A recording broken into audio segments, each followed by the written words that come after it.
In the vast expanse of the cosmos, humanity had always felt small. For eons, they had looked up at the stars, wondering what lay beyond their reach. From the moment they developed the first primitive tools, humans had sought to understand the universe around them. That desire for knowledge, that insatiable curiosity, was what ultimately pushed them toward their destiny.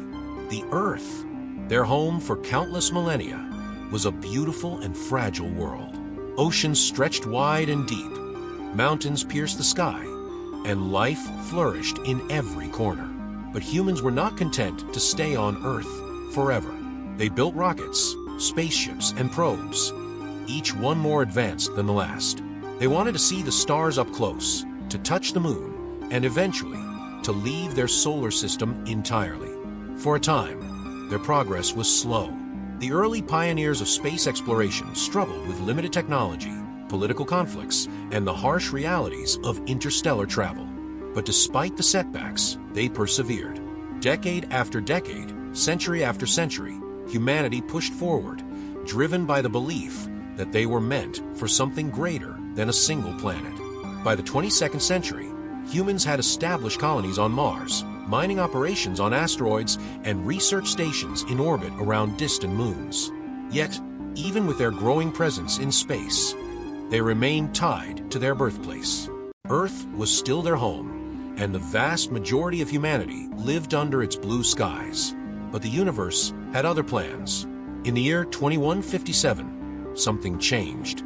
It began with a discovery, a signal, faint but unmistakable, coming from deep within the Andromeda Galaxy. Scientists were stunned. For centuries, they had searched for evidence of intelligent life beyond Earth. And now, finally, they had found it. The signal was mathematical in nature, a series of complex patterns that could only have been created by an advanced civilization. The news spread like wildfire. Humanity was no longer alone in the universe. The discovery of the signal sparked a new era of exploration and innovation. Governments poured resources into the development of faster-than-light travel, believing that if they could just reach Andromeda, they might make contact with the civilization that had sent the signal. For decades, humanity worked tirelessly to achieve this goal. Scientists developed new propulsion technologies. Engineers designed massive starships capable of traveling across galaxies, and entire industries sprang up to support the growing demand for space exploration. It was a golden age of progress, a time when anything seemed possible. And then, in 2235, the first human starship capable of intergalactic travel was completed. Named the Ascendant, it was a marvel of engineering. Larger than any vessel ever built, it was equipped with the latest advancements in artificial intelligence, shielding, and weaponry. The ship's mission was simple: travel to Andromeda, locate the source of the signal, and make first contact. The crew of the Ascendant was made up of the best and brightest humanity had to offer. Scientists, engineers, diplomats, and soldiers were all carefully selected for their skills and expertise. They were embarking on a journey that would take them farther from Earth than any human had ever gone before, and they knew that the risks were immense. As the ship prepared to launch, there was a sense of both excitement and fear. The unknown awaited them, and while humanity had come a long way since the days of primitive space exploration, they were still venturing into uncharted territory. But the crew was confident. They believed that they were ready for whatever challenges lay ahead. When the Ascendant finally launched, the entire world watched. Billions of people tuned into live broadcasts as the ship left Earth's orbit and set a course for Andromeda. The journey would take years, even with the ship's advanced propulsion systems, but the crew was prepared. They entered stasis chambers, allowing them to sleep through the long voyage. Years passed, and on Earth, life continued. Humanity's focus shifted back to its own planet as global challenges like climate change, political instability, and resource shortages demanded attention. But in the background, the journey of the Ascendant continued, a quiet reminder of humanity's ongoing quest to explore the stars. Then, after nearly a decade in transit, the ship reached its destination. The crew awoke from stasis to find themselves in a new galaxy.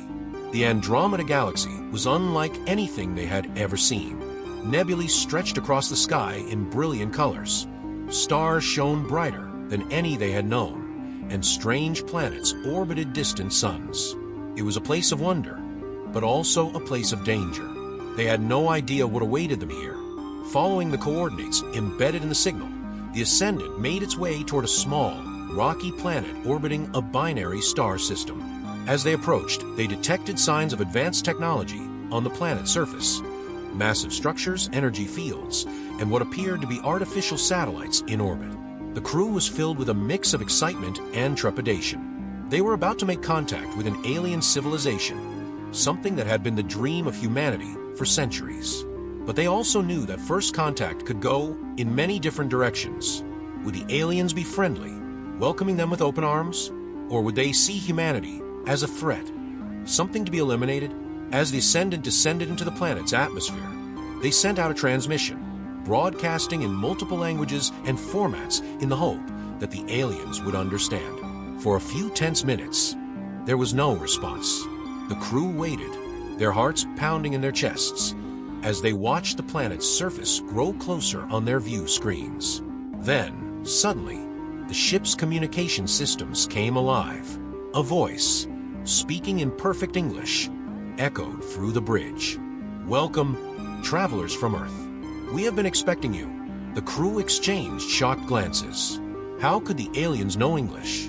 How could they have known that humans would arrive here? And most importantly, what did they mean by expecting? The ship landed in a large, open area near one of the alien structures. As the crew disembarked, they were greeted by a group of humanoid figures, taller and more slender than humans, with glowing eyes and strange, shimmering skin. These beings, who called themselves the Eldari, explained that they had been monitoring humanity for thousands of years, watching as they evolved and developed the technology needed to travel to the stars. The signal that humanity had received was not a call for help, nor was it an invitation.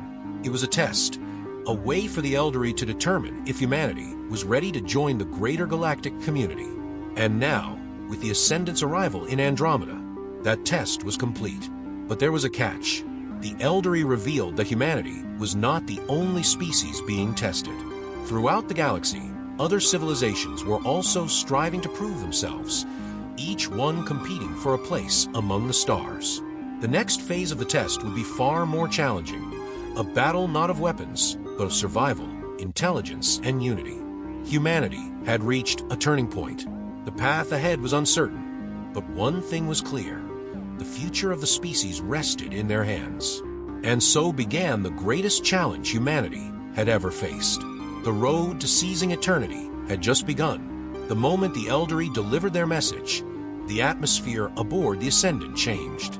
The weight of their words sank in. Humanity was not alone, but neither were they guaranteed a place among the stars. They had merely passed the first test, and the real challenge lay ahead. Commander Evelyn Brooks, the leader of the expedition, knew that they had to tread carefully. Humanity had worked for centuries to reach this point, but one misstep could send them back to square one, or worse. As the Eldari led them through their vast, gleaming city, it became clear that this alien species was far more advanced than humanity in almost every way. Their technology seemed to defy the known laws of physics, with floating structures, energy fields that shimmered in the air, and transportation systems that moved silently and instantly. The crew was awestruck. They had come expecting to be the pioneers of intergalactic travel, yet here they stood in the shadow of beings who had mastered the stars long before humanity had even discovered fire. Commander Brooks turned to Dr. Malik, the chief scientist aboard the Ascendant. "What do you make of all this? We knew they'd be advanced, but this is beyond anything we've imagined." Dr. Malik adjusted his glasses, his eyes wide with fascination. "Commander, this is more than just technological superiority. The Eldari have transcended our understanding of reality.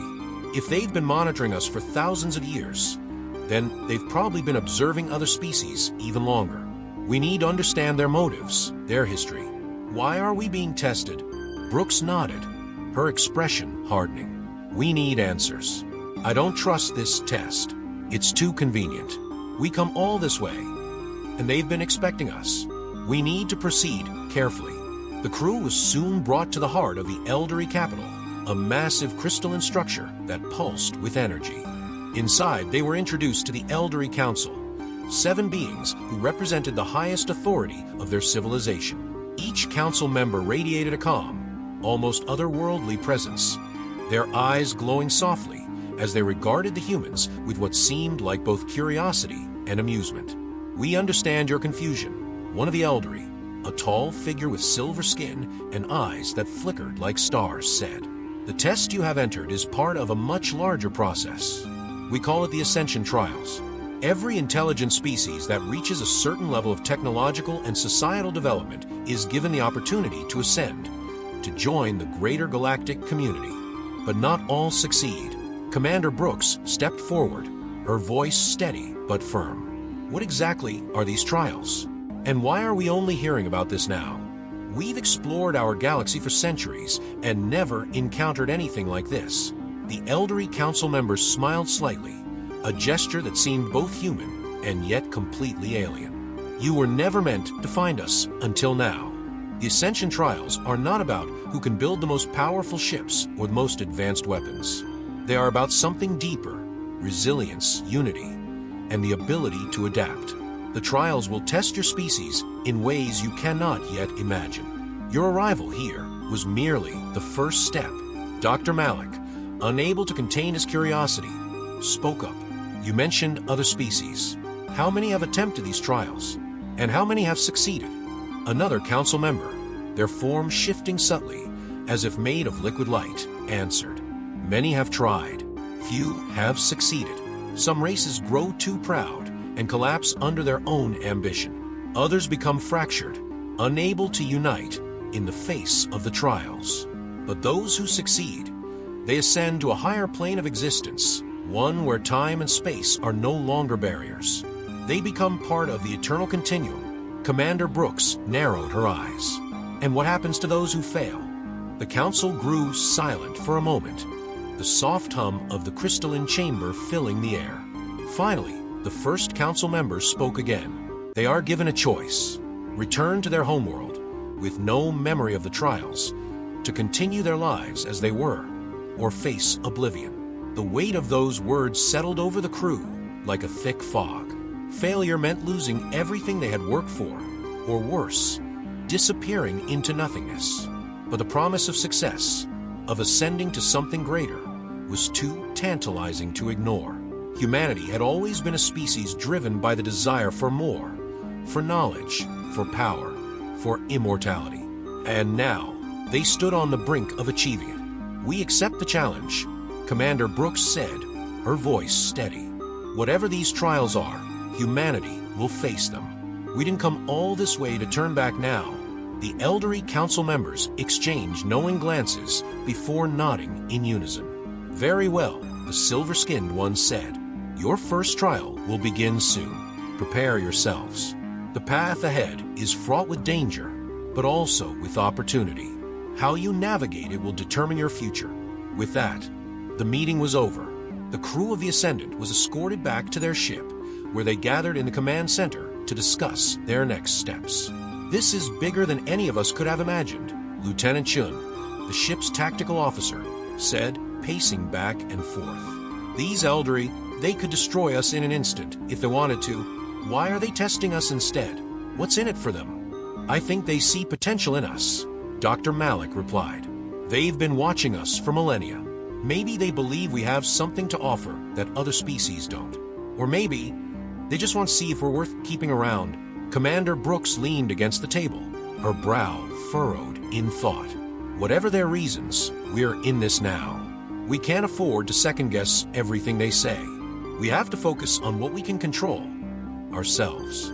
We need to be ready for whatever these trials throw at us." Over the next several days, the crew prepared. They ran simulations, studied every piece of information they could gather on the Eldari and their technology, and practiced contingency plans for every possible scenario. Tension ran high aboard the Ascendant, but there was also a sense of determination. They had come too far to fail now. Then, without warning, the first trial began.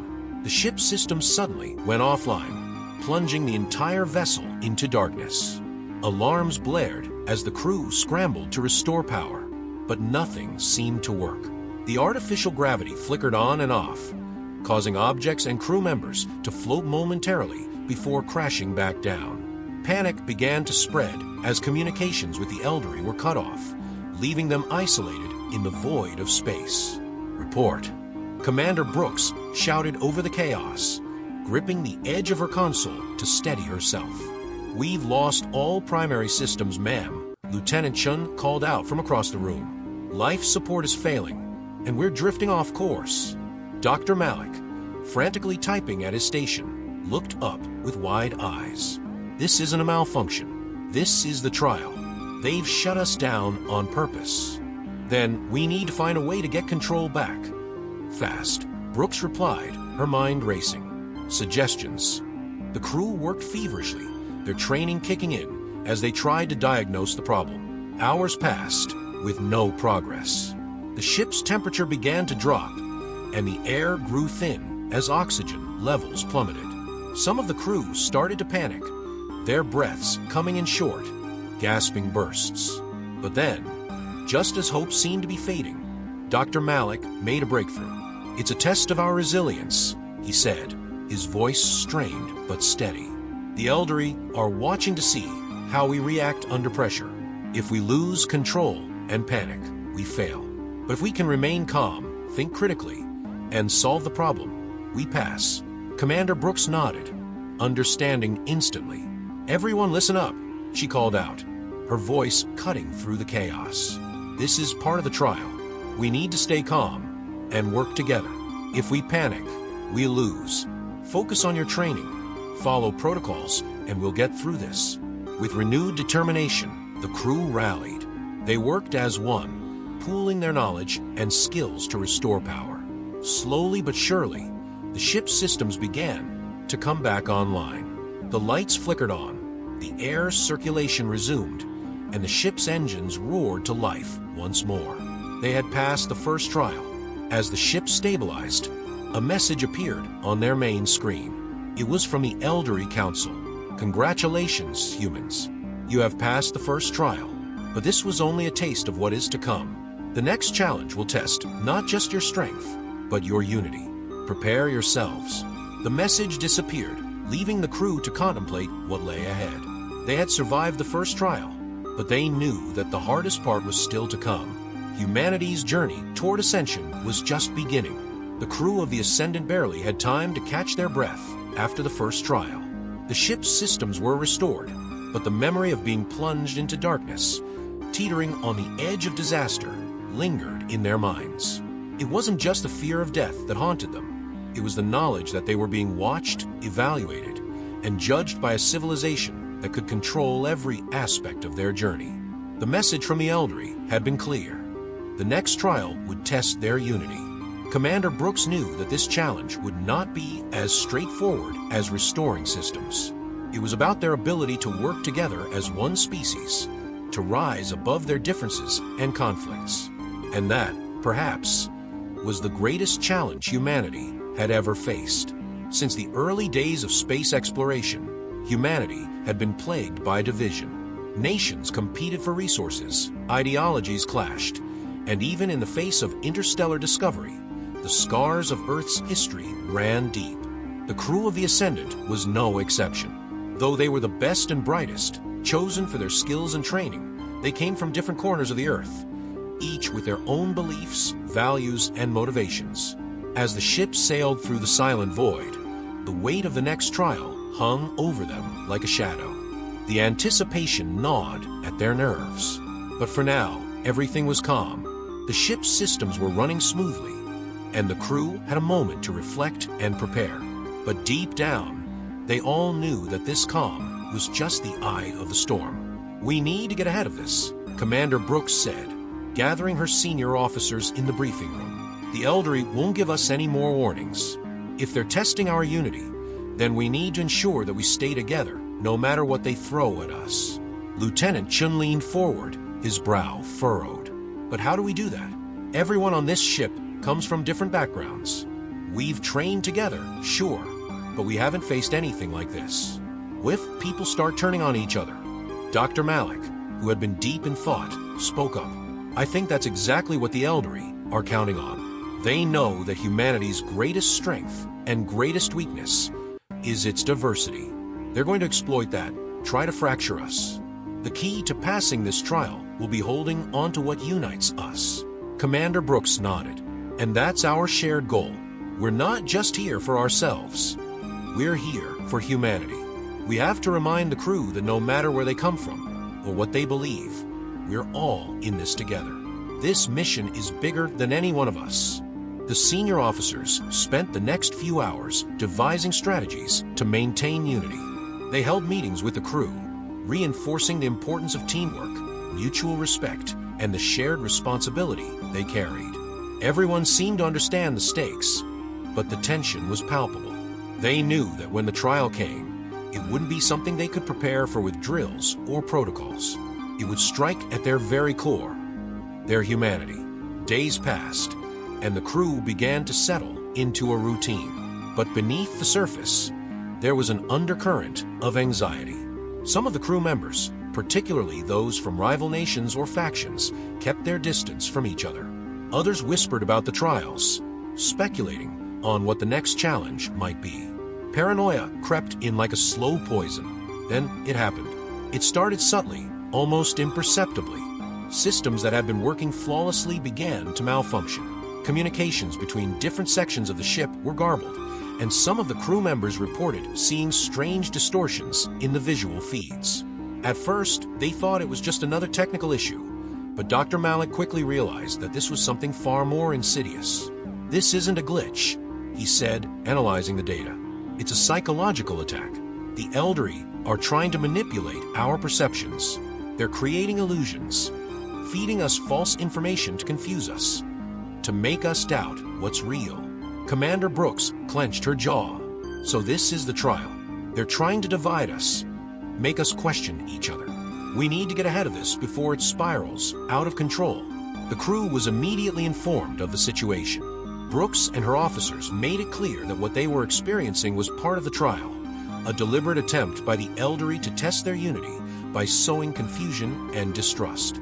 But even with this knowledge, it wasn't easy to maintain calm. As the illusions grew more intense, the lines between reality and deception blurred.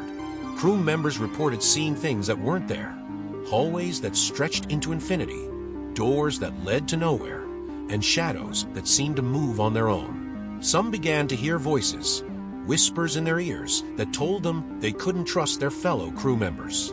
Others swore they saw their colleagues conspiring against them in the dark corners of the ship. Panic began to take hold.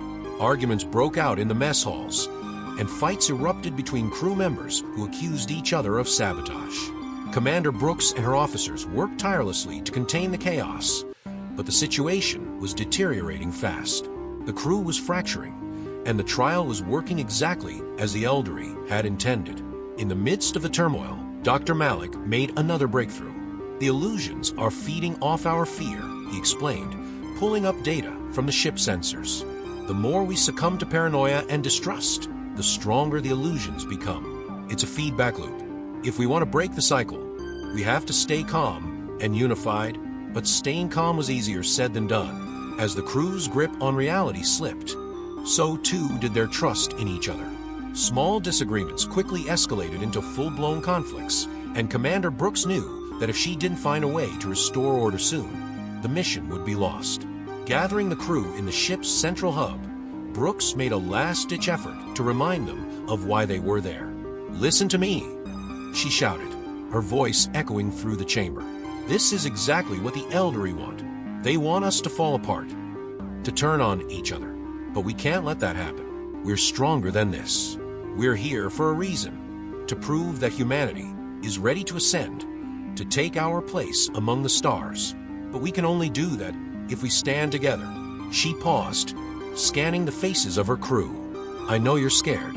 I know this feels impossible, but we have to trust each other. That's the only way we'll get through this. Look around you. These are your brothers and sisters, your fellow humans. We're all in this together. We have to believe in each other, or we'll lose everything." For a moment, there was silence. Then, slowly, one by one, the crew began to nod. The tension in the room started to dissipate, replaced by a sense of determination. They weren't going to let the Eldari win. Not like this. The crew returned to their stations, this time with a renewed sense of purpose. They worked together, communicating openly, checking in on each other, and providing support wherever it was needed. The more they reinforced their unity, the weaker the illusions became. The hallways returned to their normal length, the voices faded, and the distortions in the visual feeds disappeared. By the end of the day, the trial was over. Once again, a message appeared on the main screen from the Eldari. You have passed the second trial. You have shown that unity, even in the face of fear and deception, is possible. But the road ahead is still long. The final trial will test your very essence, your identity, your spirit. Prepare yourselves.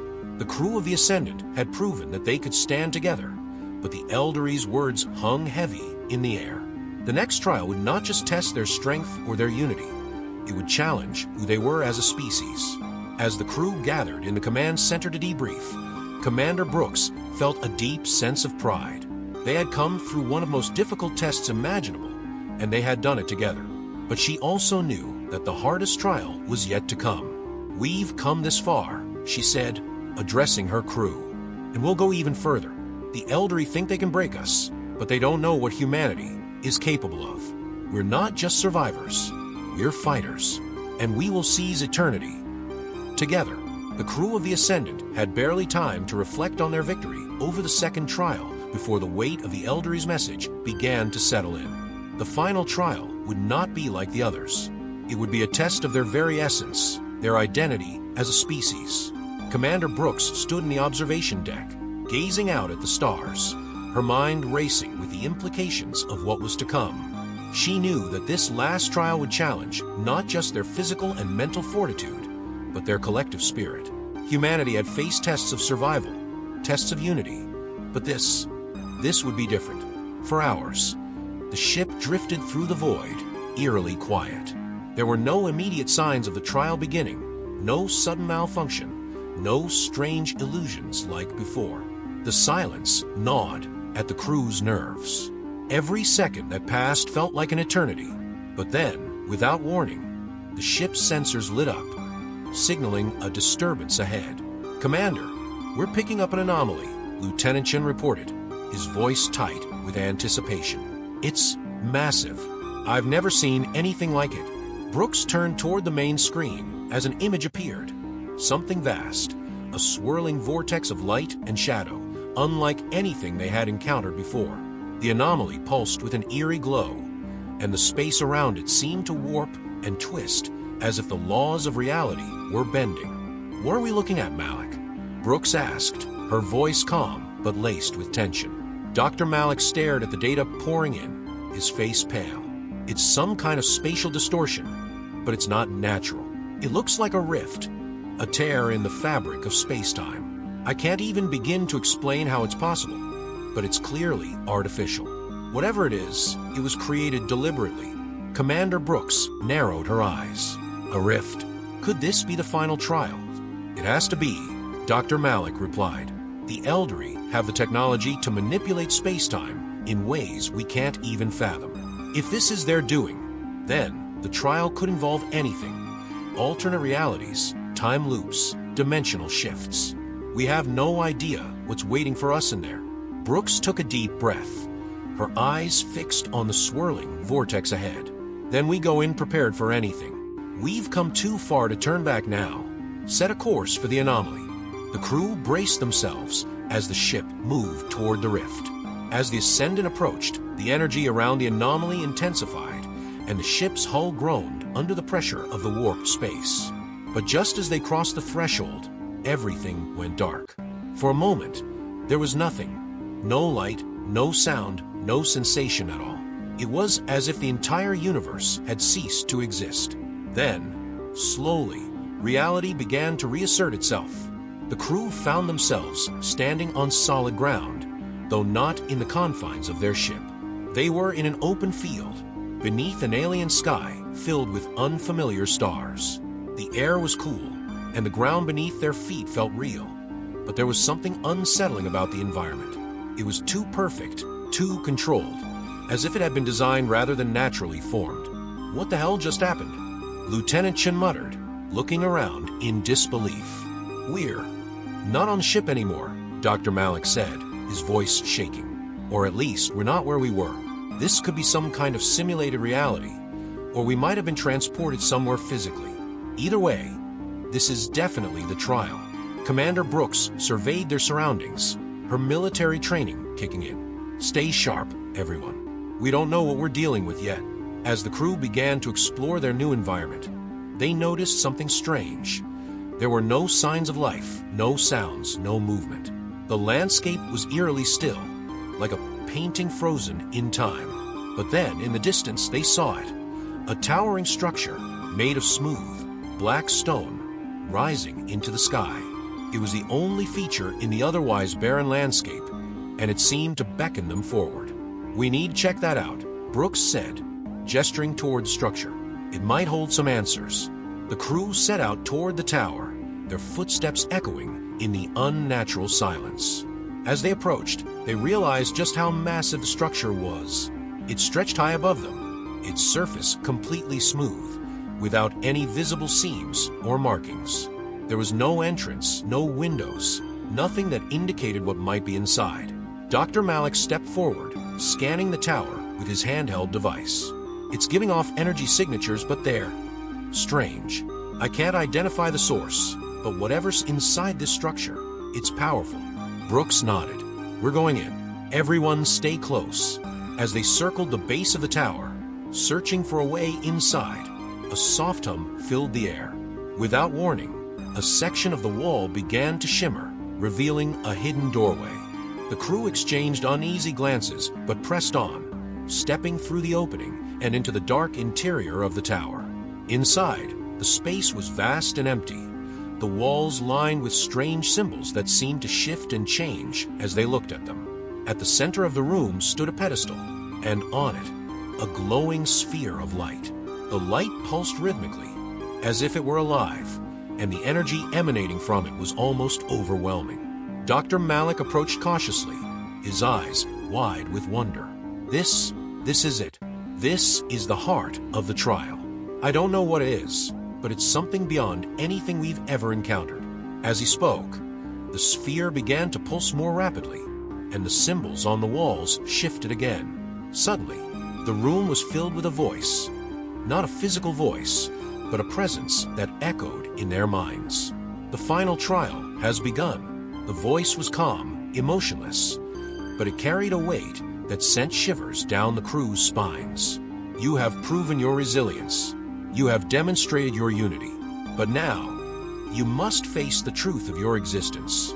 You must confront what it means to be human. The room shifted again, and the crew found themselves standing in a vast, empty space, surrounded by stars. The glowing sphere floated in front of them, and the voice continued. You believe that you are ready to ascend, to take your place among the stars. But do you truly understand what it means to ascend, to become more than you are? The stars around them began to change, morphing into images, scenes from humanity's history.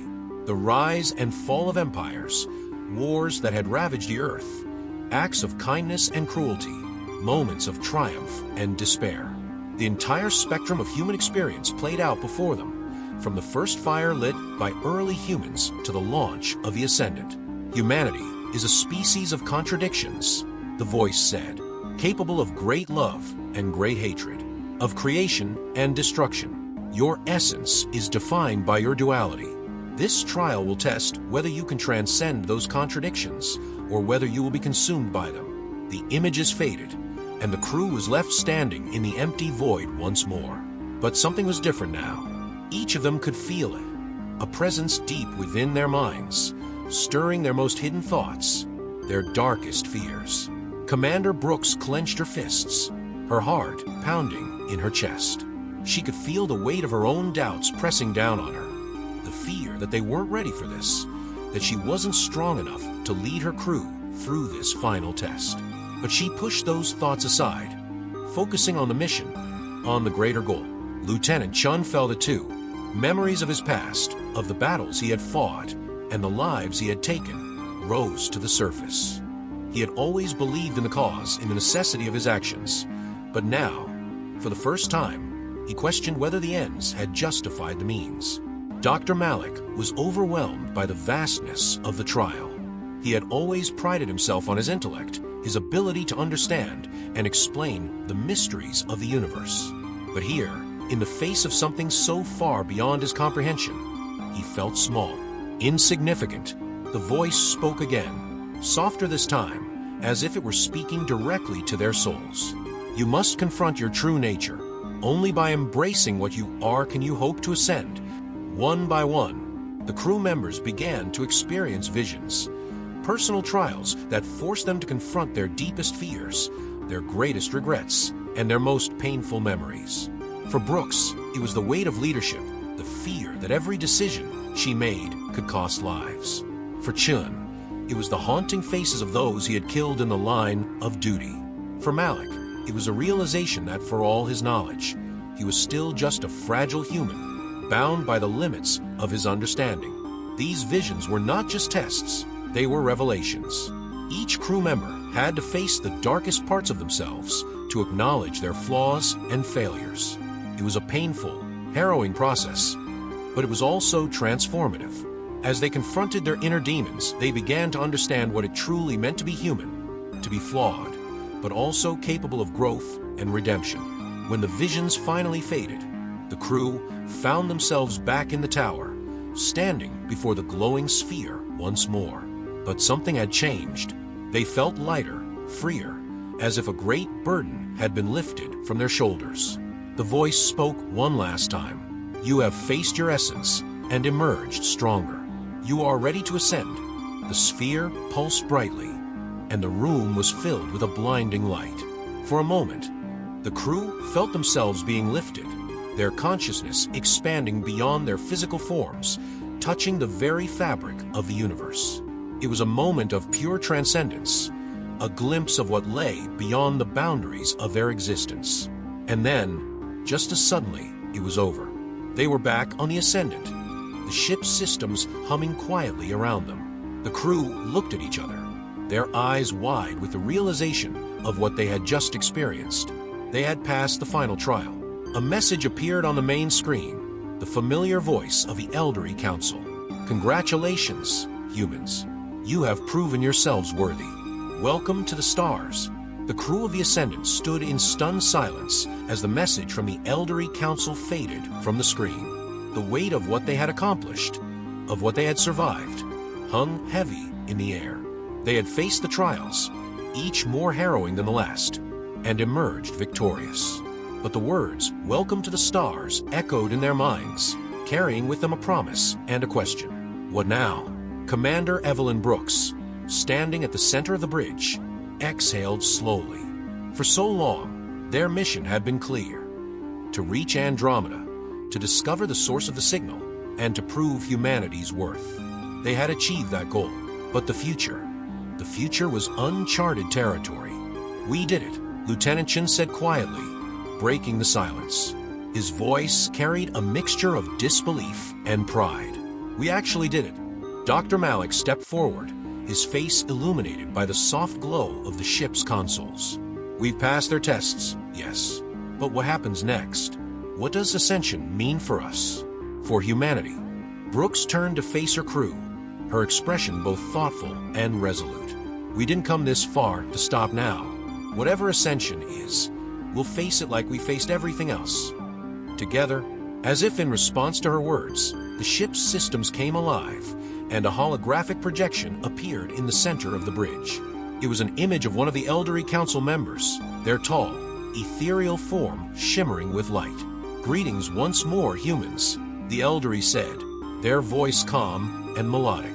You have passed the trials and are now ready for ascension. But before you take this final step, you must understand what it entails. The crew listened intently as the Eldari continued. Ascension is not simply a reward for those who prove their worth. It is a transformation, a journey beyond the physical limitations of your existence. To ascend is to become part of the eternal continuum, a higher plane of existence where time, space, and matter no longer bind you. It is a state of being where you will have access to the full knowledge of the universe, and your consciousness will merge with the fabric of reality itself.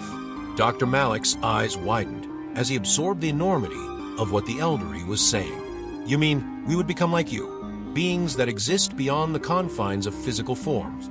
Not quite, the Eldari replied. We are but stewards of the continuum, guides for those who seek to ascend. But yes, in a sense, you would become something greater than you are now.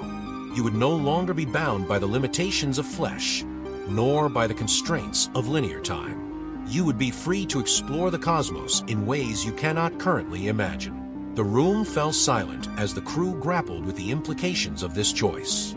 Ascension offered immortality, limitless knowledge, and the freedom to transcend everything they had ever known, but also meant leaving behind their physical forms, their connections to Earth, and the very essence of what it meant to be human. Commander Brooks stepped forward, her eyes narrowing slightly.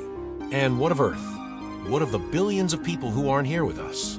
Do they get this choice too? Or is this offer only for those of us who passed your trials? The Eldari inclined their head. The choice is yours to make, Commander. You and your crew have earned the right to ascend. However, the knowledge you gain, the experiences you have, can be shared with those who remain in the physical world. Humanity, as a whole, may not yet be ready for ascension, but in time, they too may reach this point. You would be the vanguard, the first to take this step. Brooks clenched her fists, her mind racing. And what if we choose not to ascend? What if we decide to stay as we are? Then you would return to your world, as you are now, the Eldari said, their voice gentle. You would retain the knowledge you have gained, but your journey to the stars would continue on a more traditional path. Ascension is a choice, not a requirement. The crew exchanged glances, the enormity of the decision weighing heavily on their minds. To ascend would be to leave behind everything they knew, to embrace a new form of existence, but would also mean stepping into the unknown, a place where they could never return to the lives they had lived before. Brooks turned to her crew, searching their faces for their thoughts. This is bigger than any one of us. I won't make this decision alone. I need to know where you all stand. Lieutenant Chun was the first to speak. Commander, we've come so far, and the idea of ascending, of becoming something more, is tempting. But I'm not sure I'm ready to give up who I am. I've spent my whole life fighting to protect what's important to me, and I'm not sure I can leave that behind. Dr. Malik nodded slowly. I feel the same way. The scientist in me is fascinated by the prospect of ascension, of transcending the physical and gaining access to the full knowledge of the universe. But the truth is, I'm still human, and part of being human is embracing the struggle, the imperfections. I'm not ready to let that go. Others on the crew echoed similar sentiments. Some were intrigued by the idea of ascension, but most were reluctant to give up their humanity, their identities, their connections to Earth, and the lives they had built. Finally, Brooks spoke. We came here to prove that humanity is worthy of joining the galactic community, and we've done that. But I agree with all of you. We're not ready to give up who we are. We fought for this mission as humans, and I believe we can continue our journey without losing ourselves in the process. She turned to face the Eldari projection. We choose not to ascend, at least, not yet. We still have work to do in the physical world, and we're not ready to leave that behind. The Eldari regarded them silently for a moment before nodding. Your choice is respected, Commander. Ascension is not for everyone, and it is a decision that must come from within. You have proven yourselves worthy in other ways, and your journey through the stars will continue. The knowledge you have gained and the experiences you have shared will shape the future of your species. The projection flickered, and the Eldari's final words echoed through the bridge. Farewell, humans. Your place among the stars is secured. Go forth, and may your journey be long and prosperous. As the image faded, the ship's systems hummed back to life, and the crew let out a collective sigh of relief. They had made their choice, and the weight of that decision lifted from their shoulders. They had been tested, challenged in ways they had never imagined, but they had come through it together, stronger, wiser, and more united than ever before. The Ascendant turned away from the swirling anomaly and began its journey back toward the stars. There was still much to explore, much to learn, and humanity's future among the stars was only beginning. They had faced the trials of ascension and emerged with their humanity intact. Commander Brooks stood at the helm, gazing out at the endless expanse of space. The stars stretched out before them, a vast and untamed frontier waiting to be explored. They hadn't seized eternity, not yet, but they had taken their first step toward it. And in the end, that was enough. Epilogue: a legacy among the stars.